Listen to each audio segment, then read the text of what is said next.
hari ke-7 Jumadil Akhir tahun 13 Hijriah atau 8 Agustus 633 Masehi, berupa hari yang dingin. Saat itu Abu Bakar mandi dan merasa kedinginan yang menyebabkan beliau mengalami demam tinggi. Di saat yang sama, beliau menyadari bahwa ajalnya sudah dekat. Karena itu, Abu Bakar merasa bahwa ia harus mencalonkan penggantinya sebelum ia wafat. Karena jika tidak seperti itu, kemungkinan akan terjadi suatu perselisihan di antara umat Islam. Untuk menghindari perselisihan itu, Abu Bakar berinisiatif untuk mengajak para sahabat bermusyawarah mengenai masalah itu.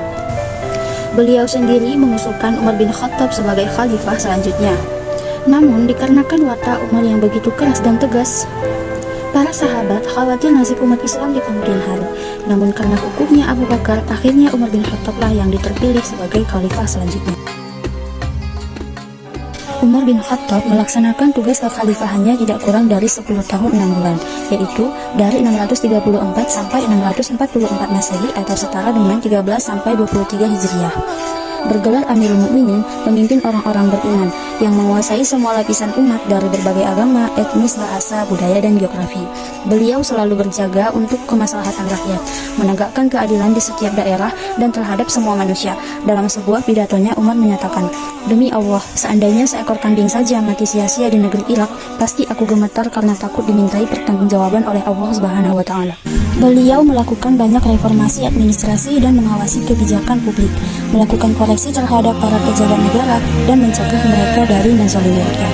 Ia mengesahkan ketentaraan, kepolisian pekerja umum, dan sistem penghakiman. Umar juga mengadakan hisbah atau pengawasan terhadap pasar, membangun pusat pengawasan takaran dan timbangan, dan mencetak uang negara serta mendirikan Baitul Mal. Departemen yang dibangun antara lain: pertama, Departemen Pajak dan Tanah atau Diwan Al-Kharj, Departemen Keuangan atau Diwan Al-Mal. Di masanya, sistem kalender Islam ditetapkan.